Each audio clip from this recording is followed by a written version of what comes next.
बिलासपुर के रहने वाले एक युवक की रहस्यमय ढंग से अमेरिका में मौत हो जाने से कोहराम मच गया। परिजनों ने पार्थिव शरीर लाने हेतु प्रधानमंत्री से गुहार लगाई। रामपुर जिले के बिलासपुर क्षेत्र के 17 खेड़ा गांव निवासी मलकीत सिंह खेती किसानी करके अपने परिवार का भरण पोषण करते हैं। पिता के अनुसार उनका पुत्र हरजोत सिंह और जोत संधू काम करने के लिए लगभग 2 वर्ष पूर्व इंग्लैंड गया था। वहां वो 1.5 वर्ष तक रहा तथा इसके बाद वहां से अमेरिका चला गया था। वो अमेरिका के कैलिफोर्निया शहर में एक प्राइवेट कंपनी में सिक्योरिटी गार्ड की नौकरी करने लगा। बताया कि बीते मंगलवार को वो नहाने हेतु बाथरूम में गया, मगर जब काफी देर तक वो बाथरूम से बाहर नहीं निकला तो उसके साथियों को उसकी चिंता हुई। उन्होंने बाथरूम का दरवाजा पीटकर उसे बाहर आने को कहा, लेकिन भीतर से कोई सुगबुगाहट नहीं हुई तो वो घबरा गए। उन्होंने किसी तरह बाथरूम का दरवाजा खोला और भीतर घुस गए। अंदर देखा तो जोत संधू मृत अवस्था में फर्श पर पड़ा हुआ था। उसकी नाक और मुंह से खून निकल रहा था।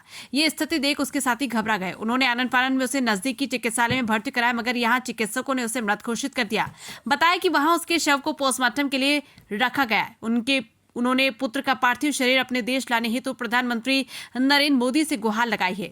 उधर युवक की मौत की सूचना से परिजनों में कोहराम मचा हुआ है। मृतक के आवास पर सांत्वना देने वालों का तांता लगा हुआ है। आपका मलकीत सिंह। अजी कैसे ये दुखद जो है घटना घटी? घटना की वहाँ वो गार्ड की नौकरी करता था, गाड़ी में ही रहता था। गाड़ी से ही आया घर पे, मुझे फ़ोन करता रहा। 12 बजे तक मेरे से बात हुई है। 12 बजे के बाद तो घर पहुंचा। जैसे घर पहुंचने के बाद अपनी दाल सब्जी जो भी बनाई, फिर नहाने के लिए गया है। बाथरूम में पहुंचा है। बाथरूम में ही बुर्श उर्श करके तो लड़कों ने देखा कि पता नहीं अभी तक आया नहीं, आधा घंटा हो गया है। उन्होंने दरवाज़ा खड़खड़ाया, आवाज़ दी, नहीं दरवाज़ा खोला। उन्होंने पीछे से विंडो खोल के देखा तो उल्टा पड़ा था। मुंह में से, नाक में से, सब में से खून आ रहा था। उन्होंने अटैक हुआ कोई? हाँ, अटैक हुआ कोई। दरवाज़ा तोड़ के उन्होंने बाहर निकाला। एम्बुलेंस बुलाई है। 5-7 मिनट इन्हें दरवाज़ा तोड़ने में लग गए, 5-7 मिनट पुलिस आने में, एम्बुलेंस आने में लग गए, जब तक खत्म हो गए वहीं। तो अब उसका शव जो है कब आएगा, कब पहुँचेगा, क्या चल रहा है शव के लिए? अभी कुछ पता नहीं क्या हो, कितना टाइम लगे कितना नहीं। भारत सरकार से क्या मांग करते हैं आप? कि हमारी मदद ही होनी चाहिए, किसी तरीके से हमारे बेटे का सब जो है आना चाहिए। कि मैं प्रधानमंत्री जी से निवेदन करता हूं कि मेरे बेटे जी का शव यहाँ लाया जाए, मेरी मदद करी जाए। मेरे पास कुछ है नहीं, मैं गरीब आदमी हूँ। क्या नाम था बेटे का? गुरजोत सिंह। जी प्रधान जी, क्या घटना हुई है आपके गाँव में? देखिए, ये बहुत दुखद घटना है। बहुत मध्यम लोअर परिवार था, बहुत ज़्यादा प्रॉपर्टियाँ वो नहीं थी, तो अब जो भी था वो दाव पे लगा के बेच के, और बच्चों को एक यहाँ क्योंकि जानकारी है कोई रोज़गार नहीं है, बेरोज़गारी की वजह से आदमी मजबूरी में बच्चों को बाहर भेजता है।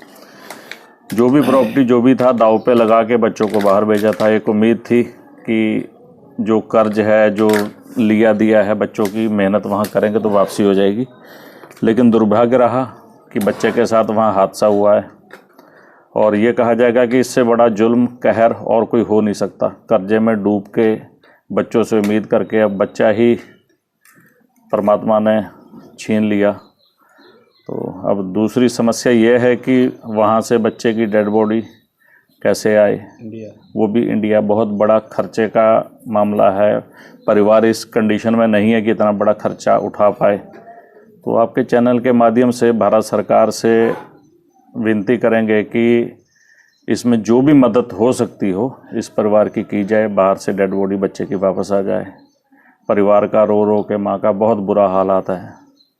और बस यही है कि अब जो इस दुख की घड़ी में आपके चैनल के द्वारा जो दोस्त भाई लोग जो भी इस में मदद कर सकते हैं परिवार की करें, जो जिस लायक है। रामपुर से आजिम अजीज की रिपोर्ट।